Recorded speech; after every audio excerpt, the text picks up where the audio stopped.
ہمارے اس پروگرام کے پیش کرتا ہے اکشرا ماڈل ہائی اسکول، واقع pillar number 171 Attapur. Contact number 6303361520۔ السلام علیکم ورحمۃ اللہ وبرکاتہ۔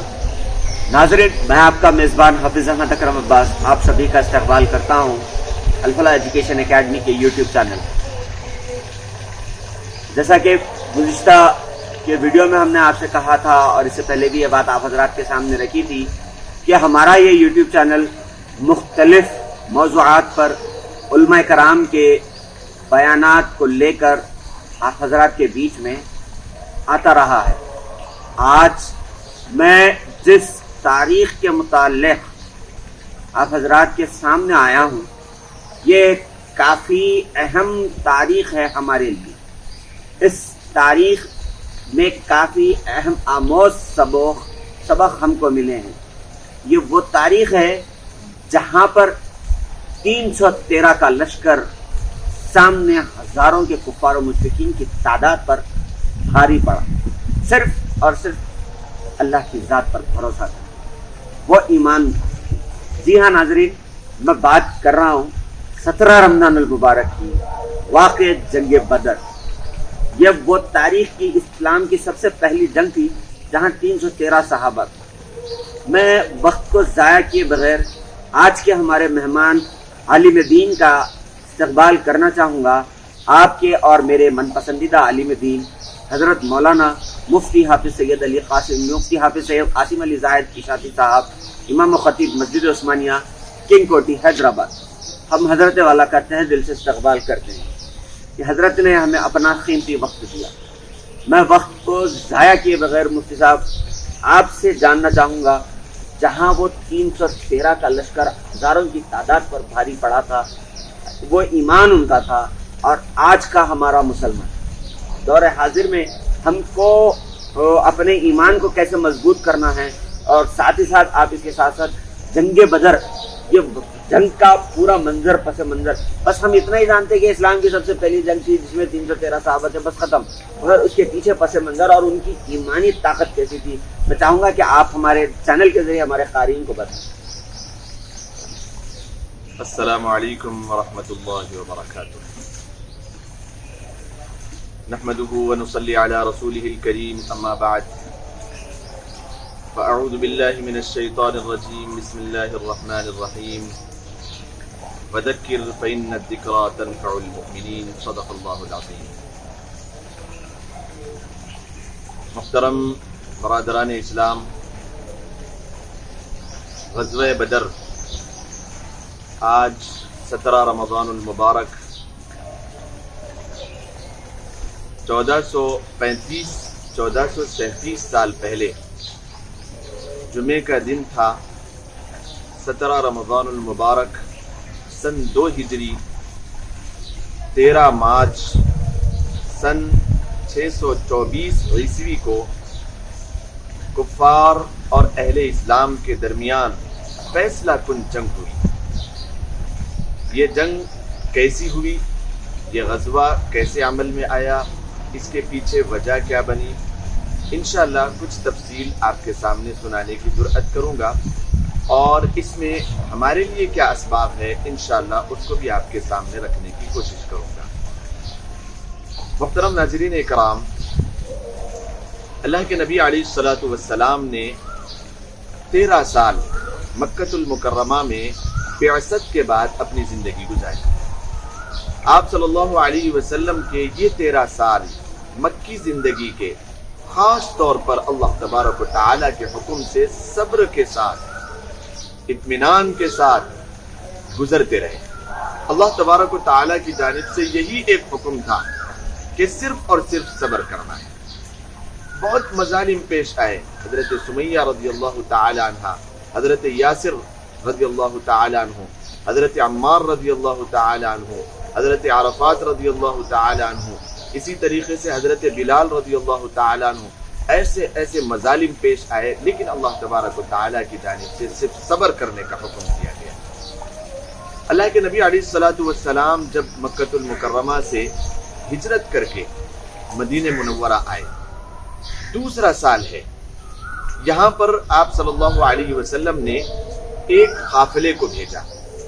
12 صحابہ کی ایک چھوٹی سی ٹکڑی تھی، ایک چھوٹی سی جماعت تھی کہ مکۃ المکرمہ سے جانے آنے والے تجارتی قافلوں پر نظر رکھنے کے لیے آپ صلی اللہ علیہ وسلم نے ایک ٹکڑی کو بھیجا.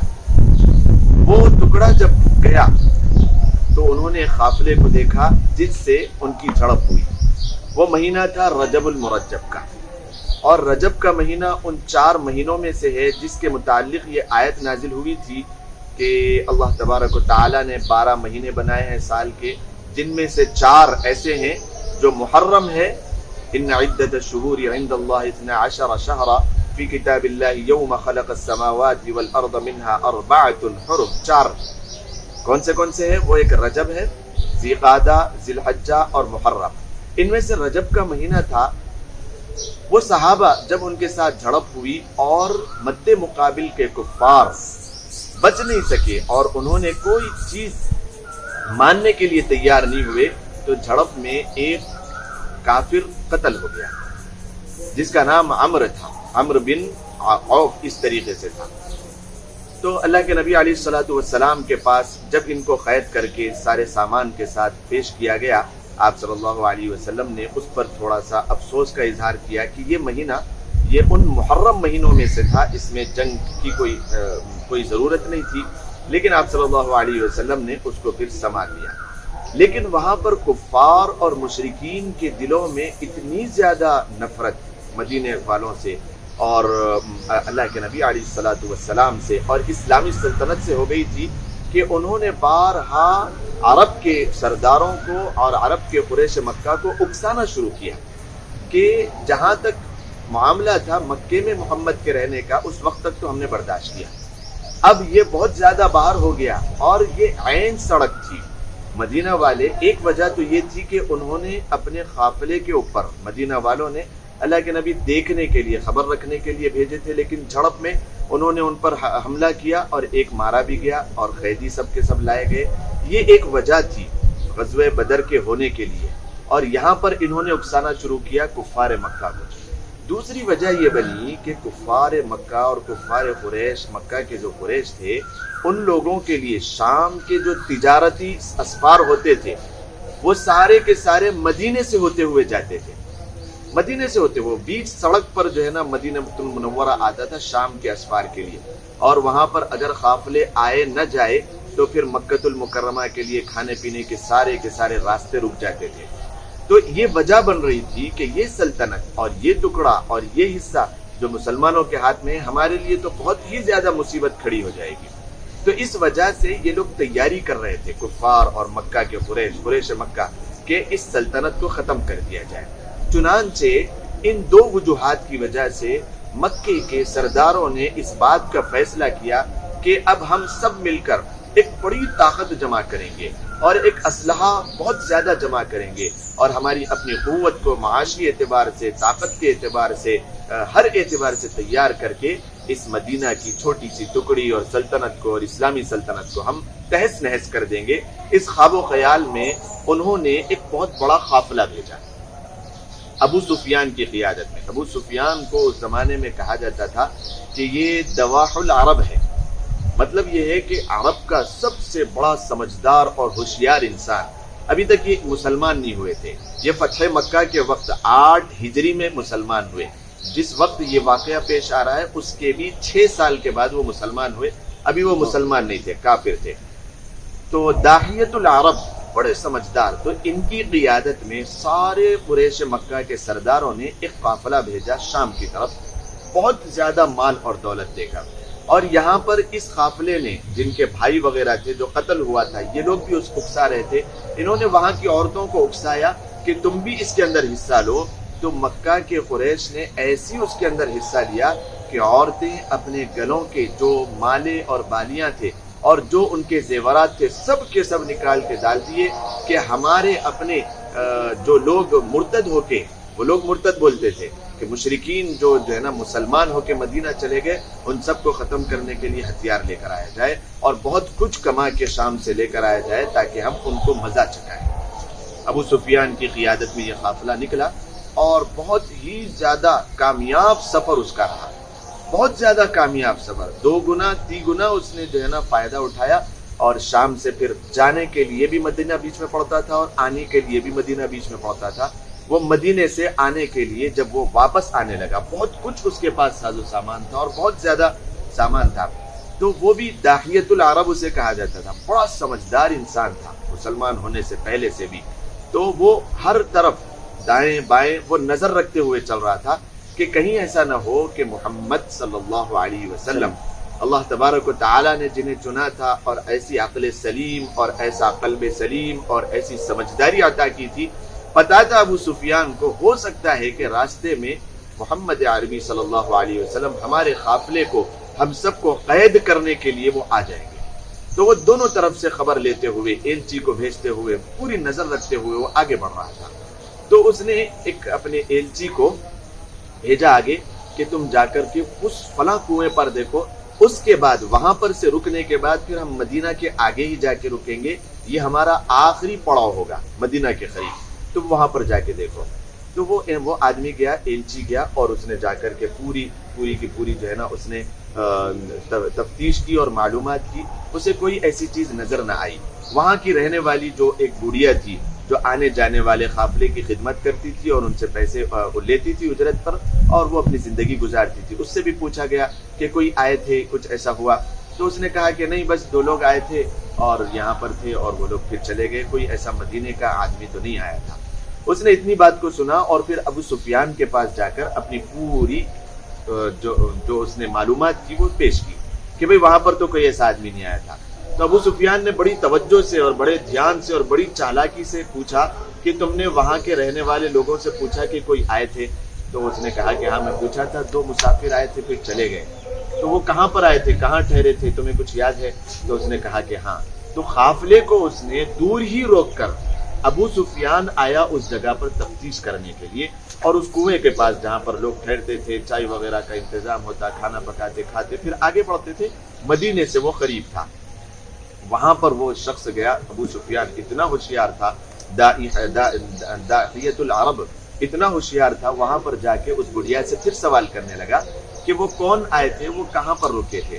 تو اس نے کہا کہ 2 لوگ آئے تھے، وہاں پر رکے تھے۔ اس جھاڑ کے پاس جب وہ گیا تو جہاں پر اونٹ کھڑا کر کے وہ 2 لوگ رکے تھے، تو وہاں پر کچھ لید وغیرہ پڑی ہوئی تھی، جہاں پر سواری ٹھہرتی ہے وہ کھانا کھانے کے بعد تو لید وغیرہ کچھ مینگنیاں تھے۔ تو اتنا ہوشیار اور چالاک آدمی تھا، اس نے اس مینگنی کو اٹھا کر کے 2 ٹکڑے کیا، 2 ٹکڑے کر کے دیکھا تو اس میں ایک بیج نکلی۔ وہ بیج کو اس نے دیکھ کر کے کہا کہ یہ یقینی طور پہ یہ مدینے کی بیج ہے، اور یہ مدینے کے لوگ تھے یہاں پر جو آئے تھے۔ اس وجہ سے ابو سفیان کو کہا جاتا ہے کہ یہ داحیۃ العرب ہے، یہ عرب کا سب سے سمجھدار انسان ہے۔ کہاں سے اس نے تفتیش کی کہ ایک مینگنی کو اٹھا کر اس کو کھول کے دیکھا کہ اس کی گٹلی کو دیکھ کر کے کہا یہ یثرب کے کھجور کی گٹلی ہے، یہ کہیں اور کی نہیں ہے، یثرب محمد عربی صلی اللہ علیہ وسلم یہ ہمارا پیچھا کرنے کے لیے، ہم کو قید کرنے کے لیے نکل چکے ہیں، اب ہمارے لیے کوئی راستہ نہیں ہے۔ وہ فوراً تیزی کے ساتھ اپنے قافلے کی طرف گیا، اور اس ایلچی کو جس نے اپنے ساتھ لے کر آیا تھا، تیز رفتار اونٹنی کو دے کر کے مکہ کی طرف بھیجا کہ اپنے قافلے کو بچاؤ، یہ ہمارا جو تجارتی قافلہ ہے یہ خطرے کی گھنٹی سے 2-4 ہے اور خطرے میں ہے، محمد عربی علیہ السلام اب یہ ہم کو قید کرنے کے لیے آ چکے ہیں۔ تو اس طریقے سے وہ ایلچی وہیں سے تیزی سے نکل گیا، اور یہ سمجھدار انسان ابو سفیان، اس نے اپنے راستے کو الگ کیا، اس نے اپنے راستے کو الگ کیا اور سیدھا سمندر کا کنارہ لیا۔ اس نے سیریا سے یمبو ہوتے ہوئے وہ سمندر کے کنارے سے ہوتے ہوتے ہوتے ہوتے آگے بڑھ گیا۔ اب وہاں سے جب وہ آگے بڑھ گیا اور اس کو یہ محسوس ہو گیا کہ وہ خطرے سے آگے نکل چکا ہے، اس نے پھر ایک ایلچی کو بھیجا کہ اب عرب سے جا کر کے یہ کہنا کہ ہم خطرے سے نکل چکے ہیں۔ لیکن اس کے لیے کئی دن اس کو لگ گئے، کیونکہ وہ بہت لمبا سفر لے چکا تھا، وہ اب مدینے کے پاس سے نہیں جا رہا تھا، بڑے لمبے سفر کو اس نے اختیار کر لیا تھا۔ وہ دور سے سمندر کے کنارے سے ہوتے ہوئے نکل گیا، تو وہاں پر جب وہ ایلچی تیز رفتار اونٹنی کے ساتھ پہنچا، اس نے اپنے انداز میں کہ وہ جب کوئی قافلہ اگر خطرے کی گھنٹی مول لیتا تو ان کا ایک خاص نشان تھا وہ اونٹ کی ناک کو چیر دیتے اور اس کے خون سے ایک کپڑے کو رنگ کر وہ سارے کے سارے مکے میں گھماتے، وہاں کے لوگوں کو اس بات کی اطلاع کہ تمہارا قافلہ خطرے میں ہے۔ تو یہ دیکھ کر بہت ہی تیز رفتاری کے ساتھ وہاں کے سارے سرداروں نے کہ محمد علیہ الصلوۃ والسلام جس کو ہم بچے کا کھیل سمجھ رہے تھے، اس نے اتنا بڑا قدم اٹھایا، اب ہم اس کو نہیں چھوڑیں گے۔ ان لوگوں نے بہت ہی زیادہ لاہ و لشکر کے ساتھ، عورتوں کے ساتھ اور شراب کی بوتلوں کے ساتھ اور بہت سارے اونٹ اور گھوڑوں کو لے کر وہ وہاں سے نکلے کہ ہم اس سلطنت کو ختم کر دیں گے اور ہمارے قافلے کو لوٹنے کا ہم بھرپور بدلہ لے کر آئیں گے۔ وہ سارے کے سارے 950 گھوڑ سوار اور اونٹوں پر سوار اور سارے کے سارے مسلح تھے اور لیس تھے، سارے کے سارے تلواروں سے، تیر سے، اور سارے کے سارے جو ہے نا اپنے اپنے جو خاص قسم کا ان کا یونیفارم ہوتا تھا وہ پہن کے پورے زرہوں میں لیس اور لوہے کی جو زرہیں تھی وہ پہن کر کے تیزی کے ساتھ نکلے۔ دوسری ایلچی کے پہنچنے تک وہ لوگ کچھ اپنا سفر طے کر چکے تھے، آگے نکل چکے تھے۔ جیسے ہی وہ پہنچے کہ ابو سفیان کا یہ پیغام ملا ہے کہ ہم مکہ کے قریب آ چکے ہیں اور ہم مکہ میں پہنچ چکے ہیں، اب تمہارے جانے کی ضرورت نہیں ہے، اب تم واپس آ جاؤ۔ ابو جہل کی چونکہ موت اس کو پکاری تھی، اللہ تبارک و تعالیٰ کا نظام کچھ اور تھا، تقویت پہنچانا اسلام کو اور اسلامی سلطنت کو، اور اس سلطنت کو کمزور کرنا تھا، کفار اور مشرکین کے تکبر کو توڑنا تھا۔ یہ اللہ تبارک و تعالیٰ کا غیبی نظام چل رہا تھا، اس کو پتہ نہیں تھا۔ وہ بہت ہی زیادہ بڑے انداز میں، متکبرانہ انداز میں اور خود پسندی میں اس نے کہا کہ جب عرب کا کوئی بچہ باہر نکلتا ہے تو وہ اپنے مقصد کو لیے بغیر واپس نہیں لوٹتا، ہم ایسے ہی واپس نہیں آئیں گے۔ جب ہم قافلے کے ساتھ نکلے ہیں تو اس کے جو الفاظ تھے، اس نے کہا کہ ہم بدر کے میدان میں جائیں گے۔ وہاں پر ایک بازار لگتا تھا بدر میں، بازار میں جائیں گے، عورتوں کو نچائیں گے اور گھوڑے ذبح کریں گے، کھائیں گے، پیئیں گے اور شرابیں پیئیں گے، اور ہم ناچ کے کر کے عیش کر کے اس اسلامی سلطنت کو ختم کر کے اور ان کو مزہ چکا کہ ہم واپس آئیں گے۔ ایسے ہی کم ابھی وہ واپس ہونے والے نہیں ہیں۔ موت جو اس کو پکاری تھی، اور یہاں سے جس کا قتل ہوا تھا، جس کو جہنم رسید صحابہ اکرام نے رجب کے مہینے میں کر دیا تھا، اب رمضان کا مہینہ دوسرا مہینہ چل رہا ہے اس کے قتل ہونے کے بعد، وہ لوگ بھی اس کو اکسا رہے تھے اور انہوں نے بھی کہا کہ اب یہاں سے واپس ہونا نہیں چاہیے، بلکہ ہمیں قتل کا بدلہ لے کر ہی ہمیں واپس ہونا چاہیے۔ اور یہاں پر کچھ بعد میں چل کے جو صحابہ بنے، اللہ کے رسول علیہ الصلوۃ والسلام پر ایمان لائے، انہوں نے بھی کہا کہ اب ہمارے جانے کا کوئی فائدہ نہیں ہے کیونکہ قافلہ ہمارے پاس آ گیا، اب ہم تیاری کر کے جائیں گے۔ اس طریقے کے باتوں کے ہونے کے بعد ابو جہل نے کہا کہ ہم واپس نہیں جانا ہے، ہمیں ناچنا ہے، گانا ہے اور ہمیں نچوانا ہے، پھر ہم اس اسلامی سلطنت کو ختم کر کے آئیں گے، ایسے ہی واپس جانے والے نہیں ہیں۔ وہ تیزی سے آگے بڑھ گئے، بدر کے میدان میں پہنچے۔ اللہ کے نبی علیہ الصلوۃ والسلام چونکہ فجر کے موقع پر آپ نے اعلان کیا تھا کہ ایک قافلہ تجارتی جو یہاں سے گزرنے والا ہے ان کو قید کرنے کے لیے ہم جا رہے ہیں۔ بعض لوگ اس میں یہاں پر غلط الفاظ استعمال کرتے ہیں کہ لوٹنے کے لیے اللہ کے نبی علیہ الصلوۃ والسلام نہیں گئے تھے، بلکہ ان کو قید کر کے لانے کے لیے گئے تھے تاکہ ان کی وجہ سے کافروں کی ان کی جو قوت تھی اس کے اندر کچھ کمی آ جائے۔ اس واسطے اللہ کے نبی علیہ الصلوۃ والسلام گئے تھے۔ جب وہاں پر پہنچے ہیں تو وہ کوئی جنگ کی تیاری سے اور غزوے کی تیاری سے لڑنے کے لیے نہیں گئے تھے، بلکہ وہ لوگ تو صرف قید کرنے کے لیے گئے تھے۔ اور جو تجارتی قافلہ تھا اس میں اتنے زیادہ کوئی غیور نوجوان اور ایسے قریش مکہ کے کوئی ایسے سردار اور کوئی ایسے پہلوان نہیں آئے تھے، بلکہ تجارت میں جو مہارت رکھتے ہیں وہ لوگ آئے تھے۔ اللہ کے نبی علیہ الصلوۃ والسلام نے بدر کے میدان میں پہنچنے سے پہلے وہیں پر اعلان کیا کہ اب ابو سفیان کا قافلہ تو جا چکا ہے، اب یہاں پر ابو جہل سردار اپنے بڑے بڑے سرداروں کو لے کر اب یہاں پر پہنچ چکا ہے، کیا کریں مسلمان، میرے لیے مشورہ دے۔ اللہ کے نبی علیہ الصلوۃ والسلام نے بدر کے میدان میں پہنچنے سے پہلے مشورہ کیا کہ میرے صحابہ مجھے مشورہ دے، ہمیں کیا کرنا چاہیے۔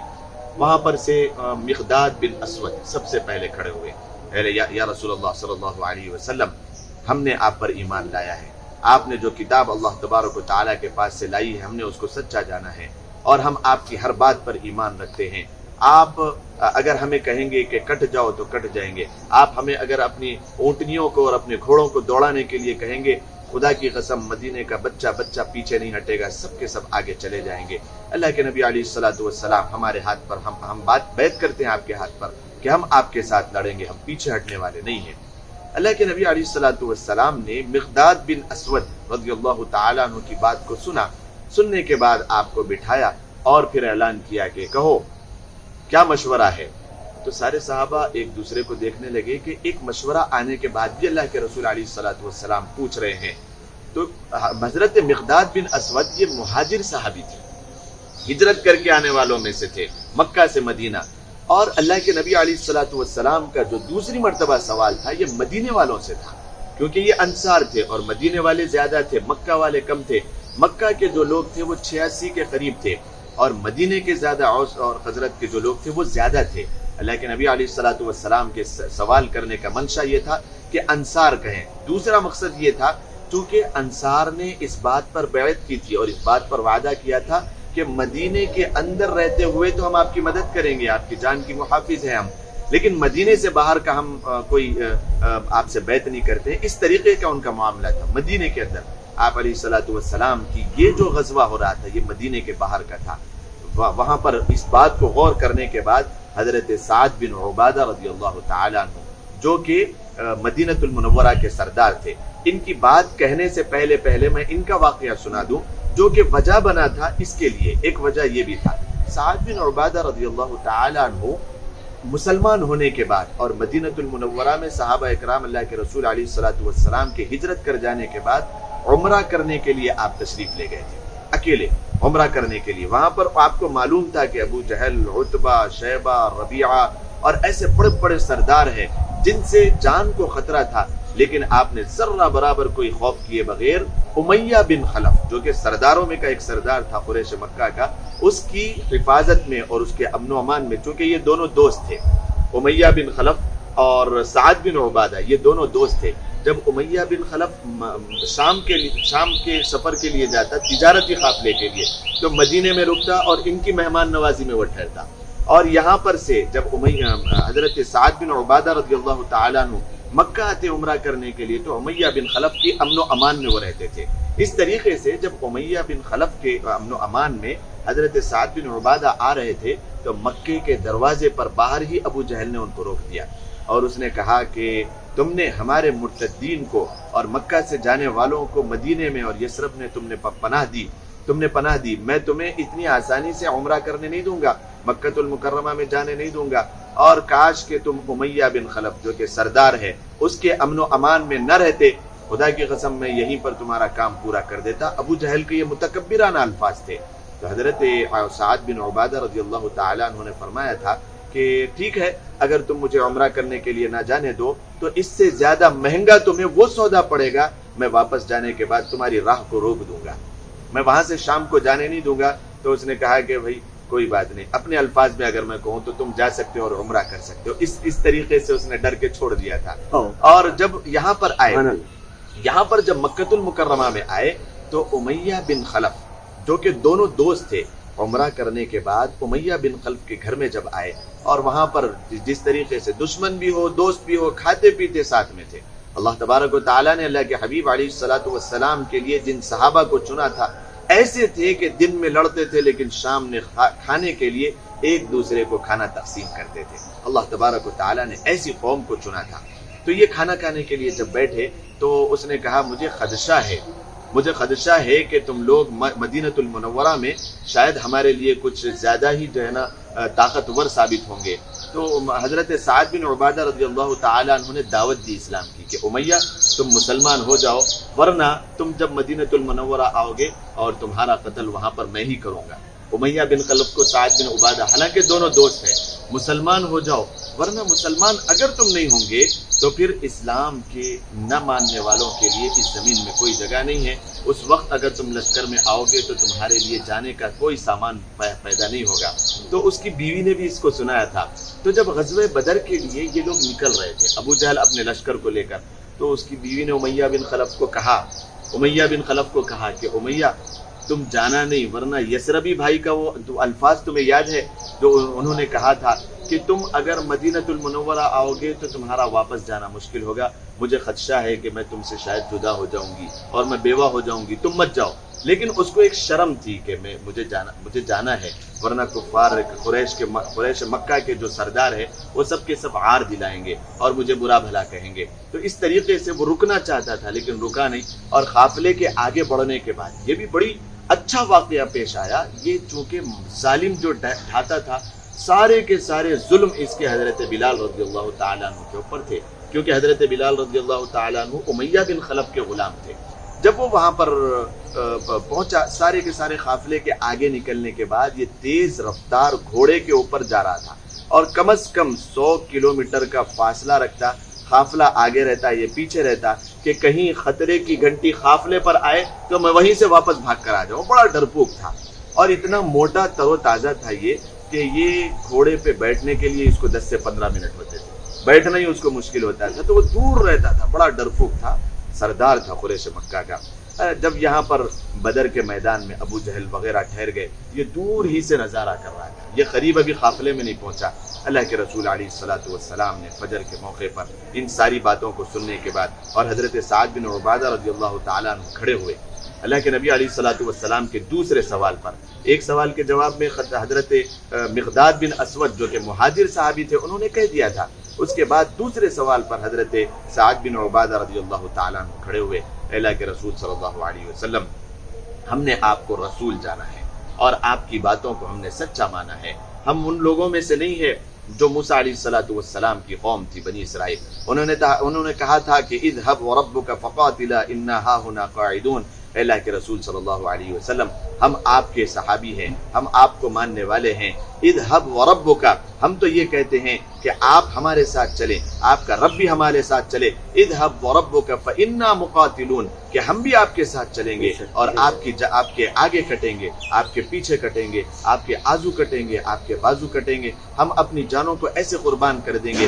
اور اگر آپ ہمیں حکم دے کہ اپنی گھوڑوں کو اور اپنی سواریوں کو سمندر میں دوڑا دو تو کوئی مدینے کا ایک بچہ پیچھے مڑ کر نہیں دیکھے گا، سمندروں میں اپنے گھوڑوں کو دوڑا دیں گے، اور اگر آپ حکم دے کہ یہاں سے یمن تک تم اپنی سواریوں کو دوڑا دو تو یمن کے آگے تک مدینے کا بچہ نکل جائے گا، کوئی اپنے بیوی بچوں کی پرواہ کیے بغیر وہ آگے بڑھ جائے گا، آپ فکر نہ کریں، ہم سارے کے سارے آپ کے ساتھ ہیں۔ جب اللہ کے نبی علیہ الصلوۃ والسلام کو انصار صحابہ کی جانب سے بھی ساری کی ساری بات معلوم ہو گئی تو اللہ کے نبی علیہ الصلوۃ والسلام نے اللہ تبارک و تعالیٰ سے دعا کی، اللہ تبارک و تعالیٰ سے اس رات جو جمعہ رات کی رات تھی، جمعے کے دن 17 رمضان المبارک تھا، اس سے ایک دن پہلے جمعہ رات کی رات پوری کی پوری رات اللہ کے حبیب علیہ الصلوۃ والسلام نے دعائیں کی۔ یہاں پر اللہ کے نبی علیہ الصلوۃ والسلام کی دعائیں چل رہی ہے اور وہاں پر ابو جہل اپنے سارے کے سارے قافلے کے ساتھ عیش و عیاشی میں مست و مگن ہے، کھا رہا ہے، پی رہا ہے، نچوا رہا ہے اور ناچ رہا ہے۔ اس طریقے سے انہوں نے رات گزاری کہ ہم صبح ہوتے ہوتے اس مٹھی بھر قافلے کو ختم کرتے ہوئے ہم آگے بڑھ جائیں گے اور مدینۃ المنورہ کی عورتوں کو قید کر کے ہم قید و بند کر کے مکۃ المکرمہ لے جائیں گے تاکہ ہمارا راستہ بھی صاف ہو جائے گا اور ہمارے بھائیوں کا جو قتل ہوا تھا اس کا کفارہ بھی پورا ہو جائے گا۔ اس طریقے سے ناچنے نچانے میں، عیش عیاشی میں وہ ملوث تھا۔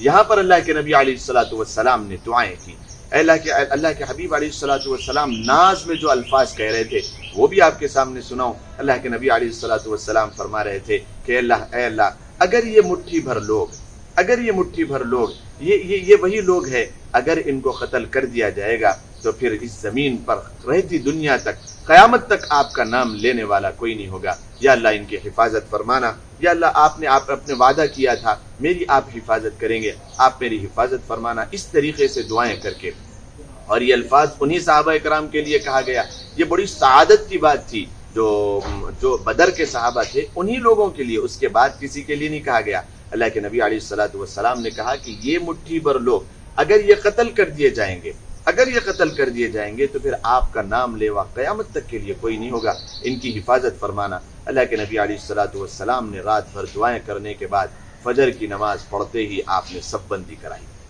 بندی کرائی اور سارے کے سارے صحابہ کرام رضوان اللہ تعالی علیہم مجمعین کو صف میں کھڑا کر دیا۔ اس طریقے سے اکثر صحابہ ایسے تھے جو چھپ کر حصہ لے رہے تھے، چھپ کر کے ہماری کم عمری کی وجہ سے کہیں ایسا نہ ہو کہ اللہ کے حبیب علیہ الصلوۃ والسلام ہمیں واپس کر دیں، لیکن اتنی چھپ چھپ کر بھی حصہ لینے کے باوجود اور کثیر تعداد میں صحابہ کرام کے جمع ہونے کے باوجود صرف اور صرف 313 صحابہ کرام رضوان اللہ تعالی علیہ مجمعین جمع ہوئے۔ اس میں اللہ کے نبی علیہ الصلوۃ والسلام نے جہاں پر وعدہ لیا تھا صحابہ کرام سے، وہاں سے اللہ کے نبی علیہ الصلوۃ والسلام نے حضرت اسامہ اور حضرت عثمان غنی رضی اللہ تعالیٰ عنہ کو واپس فرما دیا تھا کہ حضرت رقیہ رضی اللہ تعالیٰ عنہ جو بیمار تھی، جن کو چیچک کی بیماری نکلی ہوئی تھی کہ اس میں بہت کم لوگ بچتے تھے ورنہ انتقال ہو جاتا، عیادت کے لیے، تیمارداری کے لیے حضرت عثمان غنی آپ کے شریک حیات اور پھر حضرت اسامہ کو بھیجا ان کی خدمت کے لیے۔ باقی صحابہ کرام رضوان اللہ تعالی علیہ مجمعین کے ساتھ بدر میں جمع ہوئے۔ بدر میں اللہ کے نبی علیہ الصلوۃ والسلام جب سب بندی فرما رہے تھے، صحابہ کرام کے کئی ایسے واقعات پیش آئے جو قابل رشک تھے، چھوٹے چھوٹی عمر کے صحابہ تھے، ان لوگوں کے آپس میں بیچ میں لڑائی ہوئی۔ حضرت معاذ اور معوذ جنہوں نے ابو جہل کے قتل کا ایک سرچشمہ اور اس کا ہار اپنے گلے میں پہنا اور اس کا سرٹیفکیٹ آپ نے لیا، اتنی زبردست انداز میں، دونوں چھوٹے تھے۔ ماں نے بھیجا تھا کہ میرا اگر شوہر نہیں ہے کوئی بات نہیں، لیکن قیامت کے دن اللہ تبارک و تعالی اگر مجھے آواز دے گا تو یوں کہے گا کہ معاذ اور معوذ جو کہ شہید ہوئے تھے ان کی ماں کھڑی ہو جاؤ، وہ کہاں ہے؟ تو میرے لیے بڑی سعادت کی بات ہوگی۔ میں نے دودھ ان کو اسی لیے پلایا ہے کہ میں قیامت کے دن اللہ تبارک و تعالی میرا نام لے تو اس طریقے سے لے۔ دونوں بھائیوں میں سے اللہ کے نبی علیہ الصلوۃ والسلام نے کہا کہ معاذ تمہارے لیے موقع ہے کہ تم غزوے میں شریک ہو جاؤ، معوذ آپ ہٹ جائیے۔ معوذ کہتے ہیں اللہ کے رسول علیہ الصلوۃ والسلام میں چھوٹا ہوں تو کیا ہوا، میں معاذ کو یہیں پر گرا سکتا ہوں۔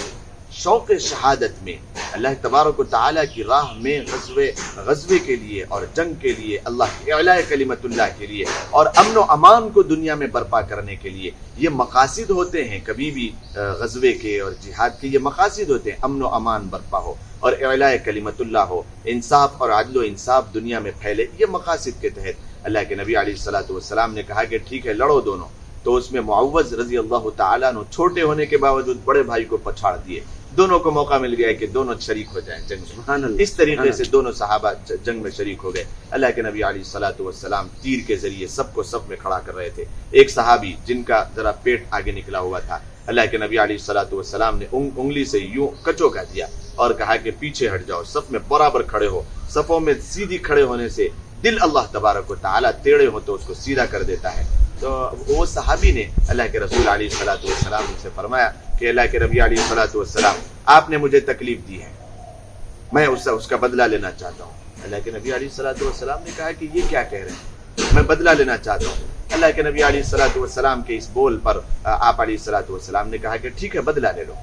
تو اللہ کے نبی علیہ الصلوۃ والسلام کو اس صحابی نے کہا کہ میرا پیٹ ننگا ہے، آپ مجھے دیکھ رہے ہیں اور مجھے زیادہ تکلیف ہوئی، اور آپ زرہ پہنے ہوئے ہیں لوہے کی، میں یہ چاہتا ہوں کہ آپ اس زرہ کو ہٹا دیں، میں ننگے پیٹ کے اوپر میں جو ہے نا انگلی ماروں۔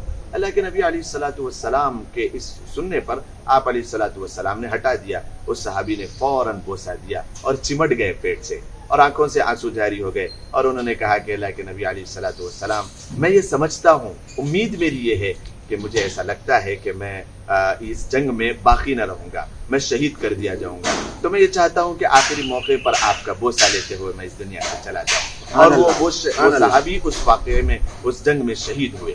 14 جو شہید ہوئے ہیں ان صحابہ کرام رضوان اللہ تعالی علیہم اجمعین میں یہ صحابی بھی تھے جنہوں نے بوسہ دیا۔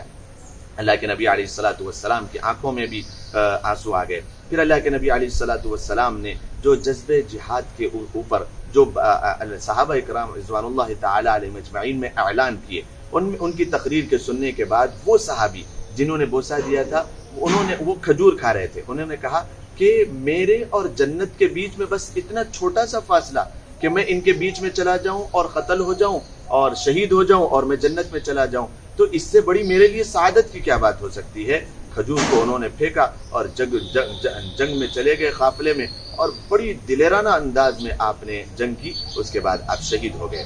اللہ کے نبی علیہ الصلوۃ والسلام نے ساروں کو جمع کرنے کے بعد دعا دیتے ہوئے، اللہ تبارک و تعالیٰ سے دعا دیتے ہوئے وہاں پر آپ نے مجمع کو تیار کیا۔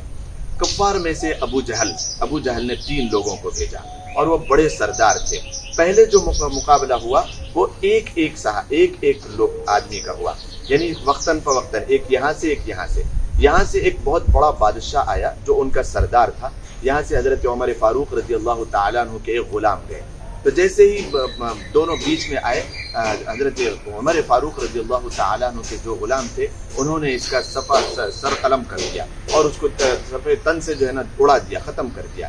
ایک ہی بار میں دو ٹکڑے ہو گئے. اس کے بعد آپ واپس آ گئے. پھر اس کے بعد انہوں نے دیکھا کہ یہ ایک غلام آ کر سردار کا اس طریقے سے سر اڑا دے تو ہمارے لیے تو بڑے شرم کی بات ہے. ٹھیک ہے، اب ہم جاتے ہیں. پھر وہاں سے 3 لوگ آئے جو سرداران قریش تھے، بڑے تھے، عتبہ، شیبہ اور ولید.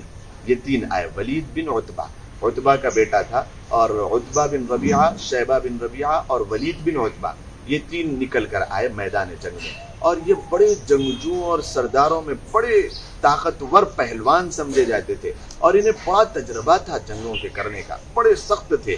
یہ آنے کے بعد انہوں نے اعلان کیا کہ ہمارے سے کوئی لڑنے والا ہے، آؤ. اور بڑے اشعار کہتے ہوئے اور بڑے متکبرانہ انداز میں انہوں نے آوازیں لگائی. اللہ کے نبی علیہ الصلوۃ والسلام نے اعلان کیا کہ ان 3 سے جو لڑنے کے لیے جانا چاہتا ہو جائے. تو 3 مہاجر صحابہ میدان میں آئے. تو انہوں نے پوچھا، اعلان کیا کہ تم لوگ کون ہو؟ تو انہوں نے اپنا نام بتایا کہ ہم یہ ہیں. تو انہوں نے متکبرانہ انداز میں، عتبہ، شیبہ، ولید نے متکبرانہ انداز میں یہ کہا کہ ہم عرب کے چرواہوں سے نہیں لڑتے. محمد صلی اللہ علیہ وسلم، ہمارے سے تو قریش سے لڑائی ہونا چاہیے. ہم ان سے نہیں لڑنے والے، عرب کے چرواہوں سے. ہمارے مد مقابل کے بھیجو. اللہ کے نبی علیہ الصلوۃ والسلام نے کہا کہ ٹھیک ہے، موت پکار رہی ہے. حمزہ، چلیے. حمزہ بن عبد المطلب، چچا اللہ کے نبی علیہ الصلوۃ والسلام کے. حمزہ. علی بن ابو طالب، چچیرے بھائی علی، چلو میدان میں. اور یہاں پر عبیدہ بن ابو طالب، عبیدہ بن حارث، جو کہ اللہ کے نبی علیہ الصلوۃ والسلام کے تایا، بڑے چچا کے بیٹے تھے عبیدہ. ان 3 کو اللہ کے نبی علیہ الصلوۃ والسلام نے میدان میں بھیجا. حضرت حمزہ تو ایک ہی وار میں سامنے شیبہ تھا، اس کا سر قلم کر دیا. پھر حضرت یہاں پر حضرت علی کرم اللہ وجہ رضی اللہ تعالیٰ عنہ نے بھی عتبہ کا سر قلم کر دیا ایک ہی وار میں. دونوں سردار قریش اور بڑے جنگجو تھے. ایک وار میں دونوں کو ختم کرنے کے بعد یہاں پر عبیدہ اور شیبہ دونوں لڑ رہے تھے. دونوں کی بہت دیر تک جنگ ہونے کے بعد نڈھال ہو کر دونوں نیچے گرے.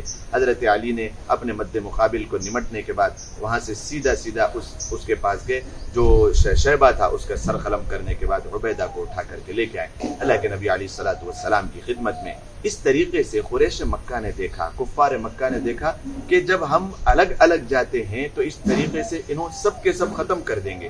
لہذا ہمارا لشکر بڑا ہے اور ہمارے لشکر کی تاب نہ لا کر یہ مٹھی بھر انسان ایسے ہی ختم ہو جائیں گے. یہ سوچ کر انہوں نے اپنی پورے کے پورے قافلے کو اشارہ دیا. یہ سب کے سب کود پڑے.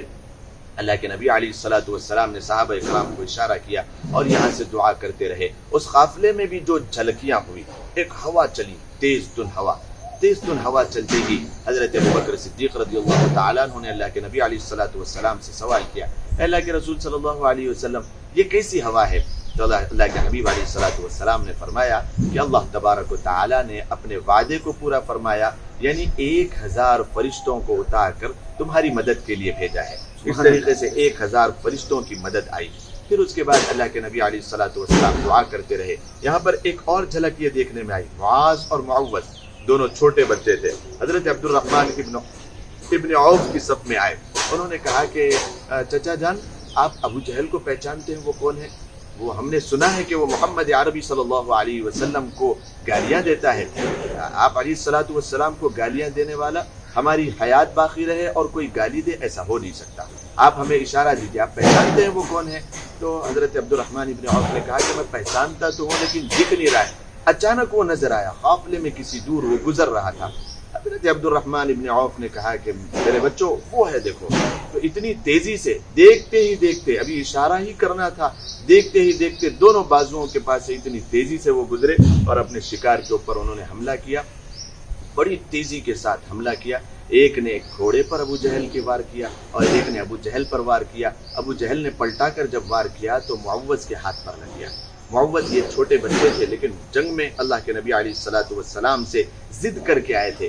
ایک ہاتھ جب کٹا لٹک رہا تھا تو حضرت معوذ چھوٹے ہونے کے باوجود انہوں نے بیچ میں آڑ نہ آئے اور شوق شہادت میں اللہ کی راہ میں آگے بڑھنے کے لیے انہوں نے ایسا جذبہ دکھایا کہ اپنے ایک پیر کے نیچے اس ہاتھ کو رکھ کے کھینچ کے نکال دیا اور پھر یہ کہیں بیچ میں آ کر میری جنگ کو خراب نہ کرے، اور دوسرے ہی ہاتھ سے انہوں نے ابو جہل کا کام تمام کر دیا۔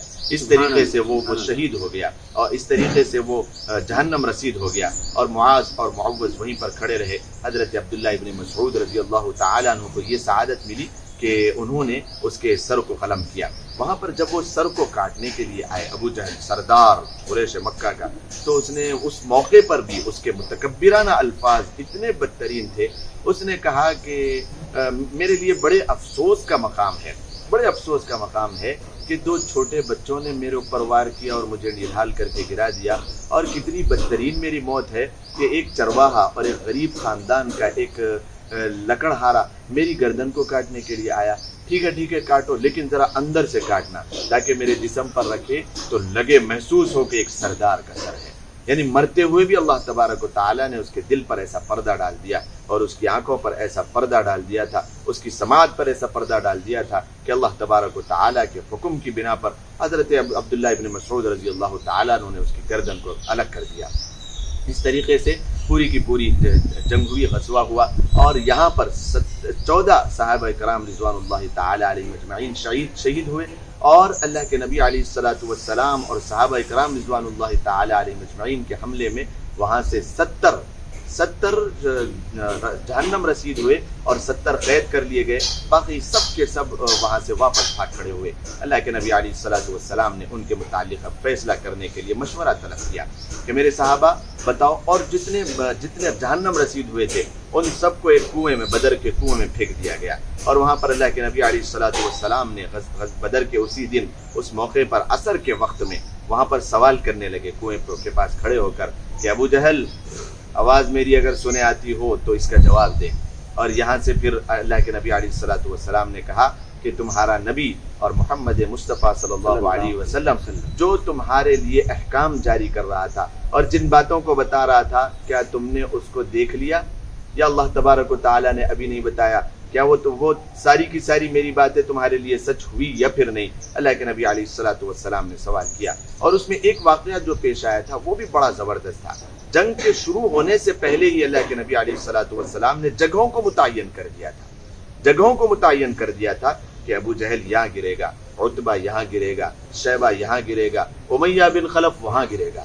وہ اس کے لیے دور بتایا تھا، تو وہ کیسے گرا؟ اللہ کے نبی علیہ الصلوۃ والسلام کے اس اشارے کو حضرت بلال رضی اللہ تعالیٰ عنہ نے ذہن میں رکھا تھا کہ ہو سکتا ہے کہ سارا قافلہ تو یہاں ہو، میں ڈھونڈتے ڈھونڈتے تھک جاؤں گا لیکن امیہ بن خلف ملنے والا نہیں، کیونکہ اس کی موت تو وہاں لکھی ہوئی ہے۔ اور حضرت بلال طاق میں تھے، اتنا ظلم امیہ بن خلف نے ان کے اوپر کیا تھا، تپتی ہوئی ریتوں پہ لٹاتا اور آگ جیسے پتھر ان کے اوپر رکھتا اور ان کو آگ میں لٹا دیتا۔ اس طریقے سے بڑے ظلم و زیادتی اس نے کیا تھا۔ اب یہ اس کا بدلہ لینا چاہتے تھے کہ یہ موقع آیا۔ جیسے ہی امیہ بن خلف دور سے دیکھ رہے تھے حضرت بلال، دور نظر پڑی کہ وہ میدان میں وہاں دور بیٹھا ہوا ہے۔ حضرت بلال رضی اللہ تعالیٰ عنہ تیزی سے دوڑے، ایک صحابی کے روکتے بھی آخر موقع پر، کیونکہ وہ بڑا ڈرپوک تھا امیہ بن خلف، وہ گھوڑے پہ بیٹھ کے بھاگنے تک کے لیے کامیاب نہیں ہو سکا۔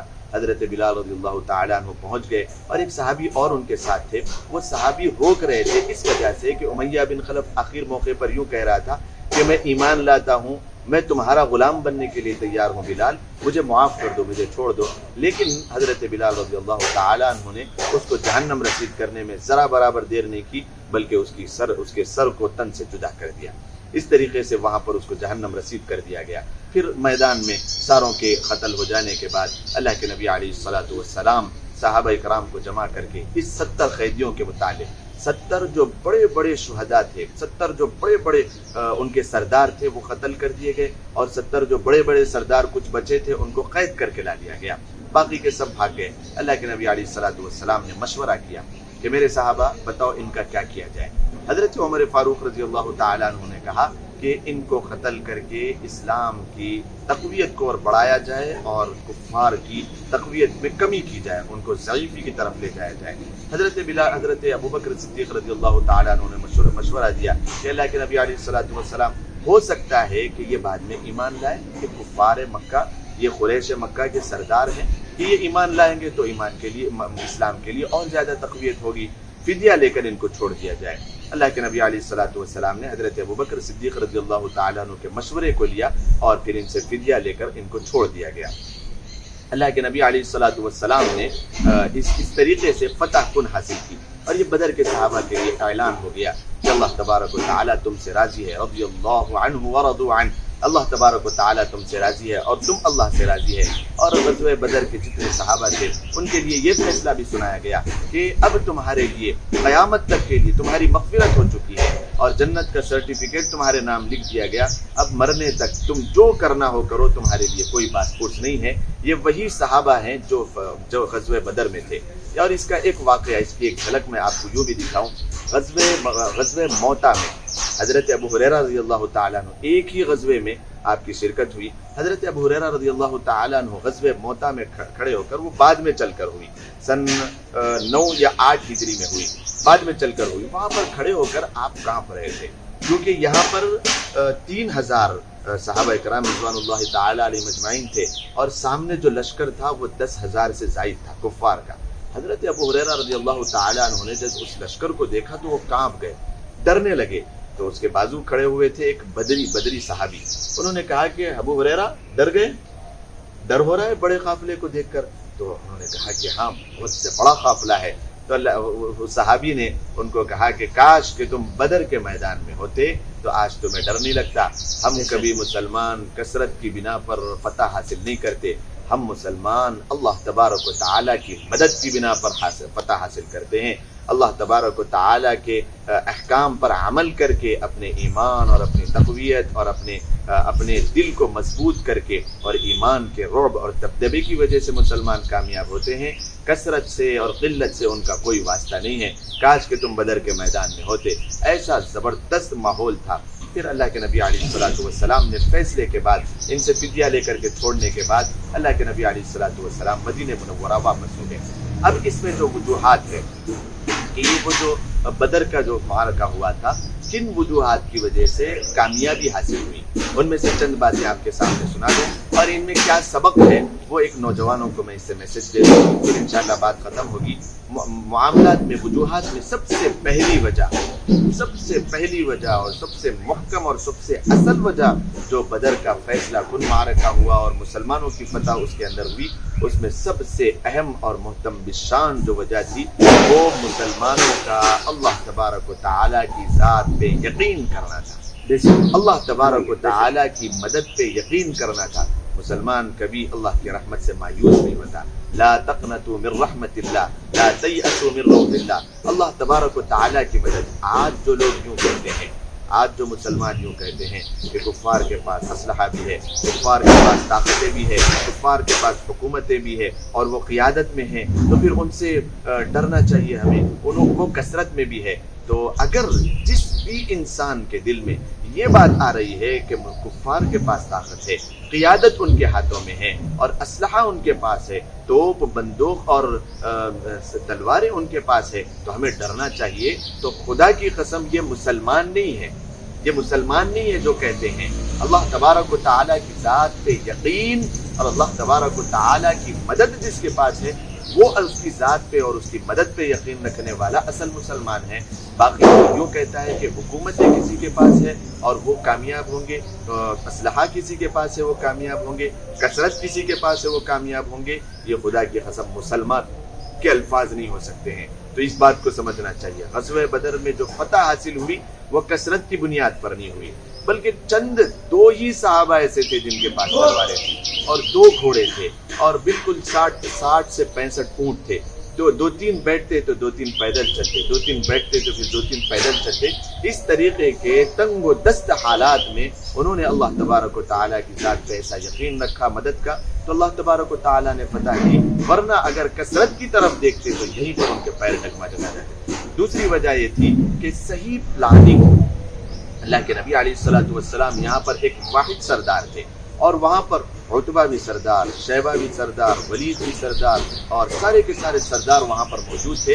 اور کبھی کوئی کسی طرف کھڑے ہونے کے لیے کہتا، متکبرانہ انداز میں، کبھی کسی طرف کھڑنے کے لیے کوئی کرتا. تو ان کی صحیح پلاننگ میدان میں نہ ہونے کی وجہ سے ان کے دل بھی الگ الگ سرداروں کی طرف جڑے ہوئے تھے، یعنی یہ کئی ٹکڑیوں میں بٹے ہوئے تھے، اور مسلمان ایک واحد اتحاد اور اتفاق کے ساتھ کھڑے ہوئے تھے. تو جو قوم اتحاد اور اتفاق کے ساتھ رہے گی، قدم ان کے جمیں گے. 10ویں پارے میں اسی کو قرآن کریم نے بیان فرمایا. یہ دوسری وجہ تھی مسلمانوں کے کامیاب ہونے کے لیے، کم ہونے کے باوجود ایسی شان اور شوکت والی فتح. دوسری وجہ یہ کہ اتفاق اور اتحاد ان کے اندر تھا. اللہ تبارک و تعالیٰ کے لیے ایک شیر و شکر ہو کر وہ آپس میں جذبہ جہاد کے لیے نکلے ہوئے تھے. یہ ان کی کامیابی کا ایک وجہ تھی. تیسری چیز، مسلمان کبھی بھی کوئی اور وجہ کے ساتھ میدان میں نہیں نکلتا، بلکہ جذبہ جہاد اور جنت کو اپنا ٹھکانہ بنانے، اللہ تبارک و تعالیٰ کی خوشنودی حاصل کرنے کے لیے میدان میں نکلتا ہے. یہ وجہ ایسی ہے جس کے بعد وہ اپنی اخروی زندگی اس کو ترجیح دیتا ہے دنیاوی زندگی پر. تو اس کی وجہ سے کامیابیاں قدم چومتی ہے. جس کے دل میں دنیاوی محبتیں اور دنیاوی رنگ اور روغن کو دیکھ کر اگر اس کی نیت پھسلا جاتی ہو، تو کبھی بھی ایسے لوگوں کے قدم میدان میں نہیں ٹکتے، بلکہ یہ لوگ پھسل جاتے ہیں. ٹھیک اسی طریقے سے اللہ کے نبی علیہ الصلوۃ والسلام کا یہ مٹھی بھر قافلہ، یہ جو جمع تھا اور ان کی کامیابی مقدر میں آئی تھی، اصل اعتبار سے یہ 3 بنیادیں تھیں اور یہ 3 وجوہات تھے. سب سے پہلی وجہ اللہ تبارک و تعالیٰ کی طرف سے مدد اور اللہ تبارک و تعالیٰ کی ذات میں یقین. دوسری وجہ اتفاق اور اتحاد، اور تیسری وجہ جنت کی اور اللہ تبارک و تعالیٰ کو راضی کرنے کے لیے. اللہ تبارک و تعالیٰ اس دن کو ہمارے لیے بھی سبق آموز بنائے، اور اس میں جو اسباق ملتے ہیں مسلمانوں کے لیے، ان اسباق پر غور و فکر کر کے اس سے کچھ سبق لے کر اللہ تبارک و تعالیٰ اتفاق اور اتحاد بھی ہمارے اندر پیدا فرمائے. اللہ تبارک و تعالیٰ کہنے سننے سے زیادہ عمل کرنے کی توفیق مرحمت فرمائے. وآخر دعوانا ان الحمد للہ رب العالمین. ناظرین، آپ کو ہمارا یہ پروگرام کیسا لگا؟ ہمیں اپنی رائے سے ضرور مستفید فرمائیں. ہم آپ کی رائے کے منتظر ہیں. اور وقت تو چلا ہے آپ حضرات سے رخصتی کا. انشاءاللہ پھر نئے عنوان کے ساتھ میں آپ حضرات کے بیچ میں آؤں گا. اور وقت تو چلا ہے آپ سے رخصتی کا. مجھے اپنے میزبان اور میری پوری ٹیم الفلاح ایجوکیشن اکیڈمی کو دے اجازت، اور ہمارے چینل کو لائک، سبسکرائب ضرور، شیئر کریں. جزاک اللہ خیر. السلام علیکم ورحمۃ اللہ وبرکاتہ.